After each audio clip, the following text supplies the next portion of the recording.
All right, what is going on, everybody? 153news.net. How are you doing? Now, I've done videos about this before. I've talked about this before, and not a single person has been able to disprove what I'm talking about here. And I thoroughly invite absolutely everybody who wants to argue curvature of the earth, do a little bit of research just on this point.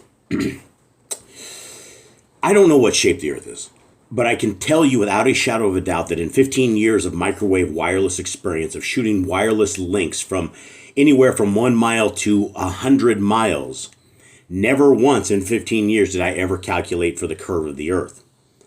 Never once.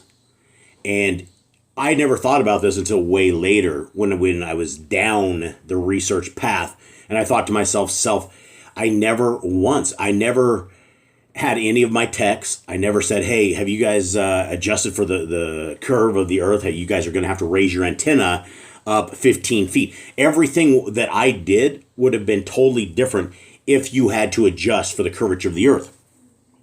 What you're looking at right here is you're looking at a wave pattern. 2.4 gigahertz and 5 gigahertz. That means 5,000 megahertz or 2,400 megahertz.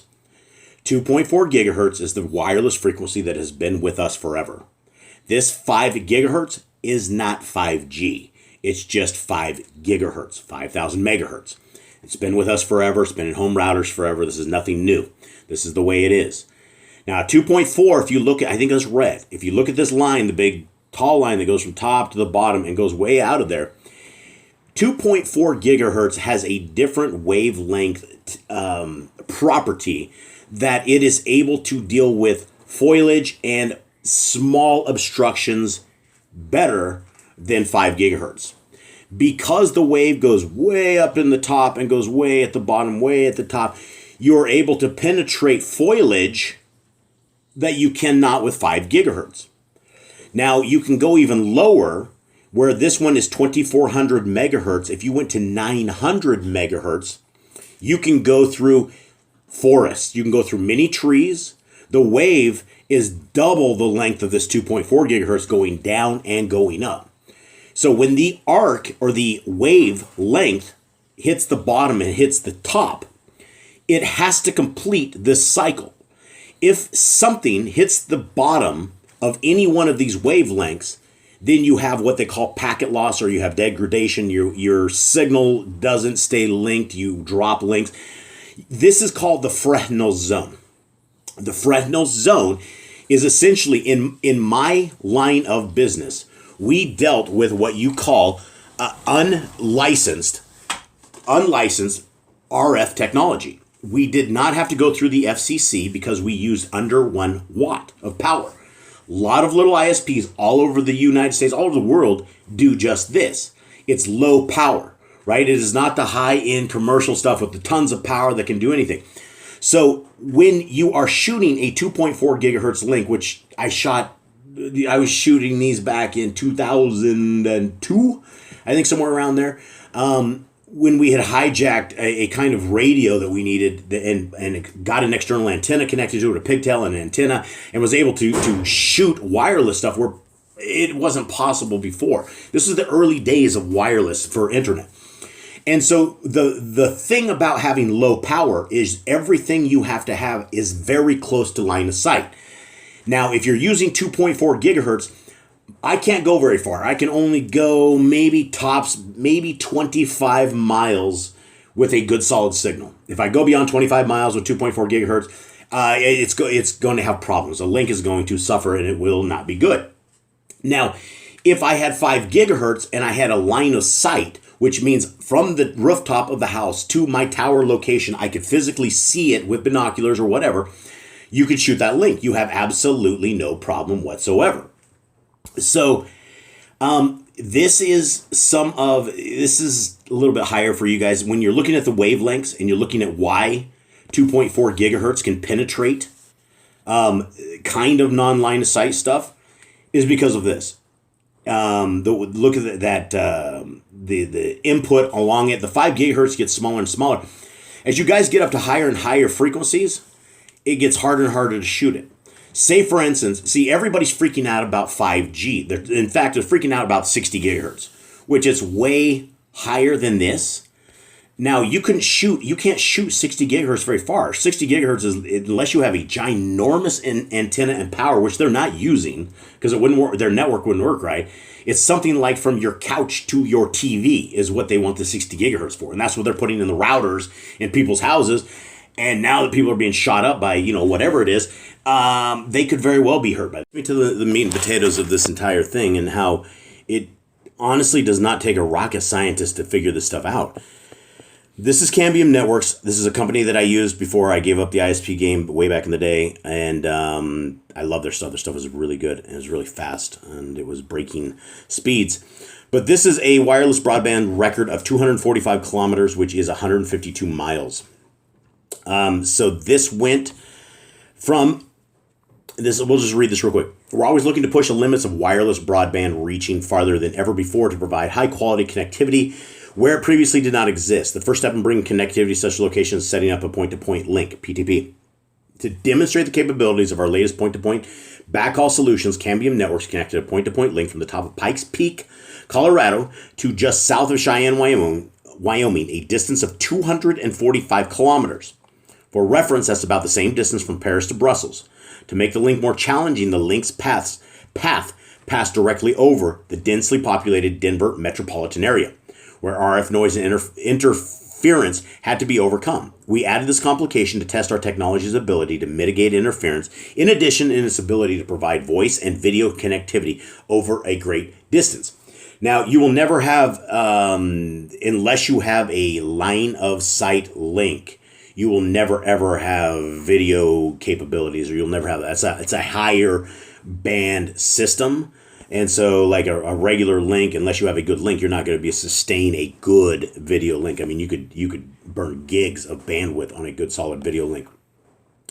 So this is where we want to talk about this. And what you are looking at here is you're looking at sea level in meters, right?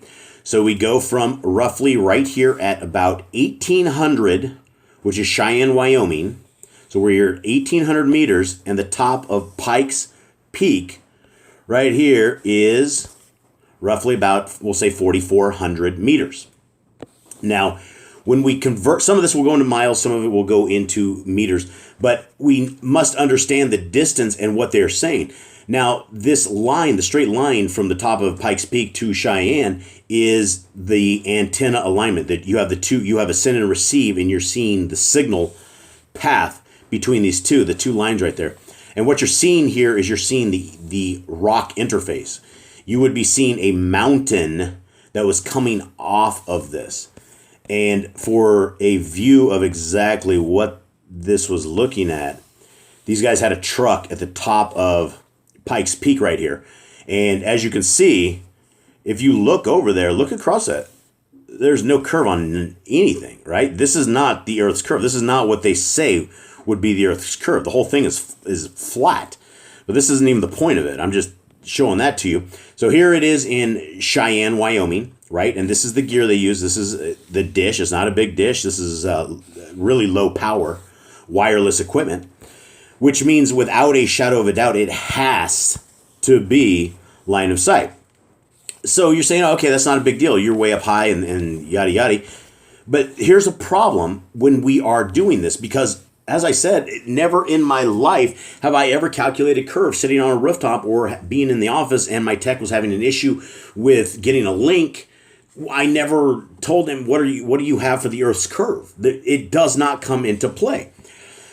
Let's take for an example, if we were halfway in the middle of this at 120 kilometers, roughly like 70 some miles or something like that, is where, or 75 miles, I think is what it is. If you take from right here, this 120 and this red line right here, this red line goes roughly over to about 2,200 meters. And you go from 2,200 meters to right here, it looks like what? About 28, maybe we'll go 3,000. We'll say 3,000, right? So we will go from 2,200 to 3,000. We'll say it's 800 meters. So what do we do to figure this out? Well, if you want to do 800 meters to feet, to figure this out, or it'd actually be 800 meters to feet. How many feet is that? That wouldn't do it. So 800 meters to miles. That'd be crazy.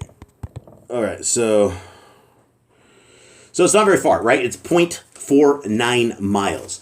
So is what you would have, 800 meters. So right here between this, right in the middle of it, right in the very middle of this, where you should have the most curve at all, from the ground, which is right here, to the line beam, is only half of a mile. Now, this is where this is a problem, because if we are talking, say, for instance, 152 miles, at 152 miles, the Earth should give us a curve in between this from point A to point B of 2.9 miles, right? Or 15,405 feet. Now, we don't have anything like, there's nowhere near this, right? Nowhere near on this map do you see anything in miles, right? We don't see anything over 1,000 feet. Right here, if there was any curvature of the Earth, the way this was, this part of this link would not work. And even at 40 kilometers, you're still going to have a bit of curve that is going to infiltrate this beam. Guys, I realize a lot of you don't have the experience into this stuff. This was my life. This is the way we lived. And it was not till far later when I even thought about any of this stuff. And we didn't calculate any of this. People will say, Jason, that right there is curve. That right there is curve. Guys, that is not curve. That is flat. Even way up high, it is completely flat. And even this crazy guy that is, you won't stop spamming our site, he's like, oh, I've seen curve at 35,000 miles up. And I've seen pictures from 35,000 miles up or whatever it is, and there's no curve. There's no curve at this at all. But guys, we're talking from this only at 152 miles. There should be a giant ball. You should not be able to see this. It would be physically impossible.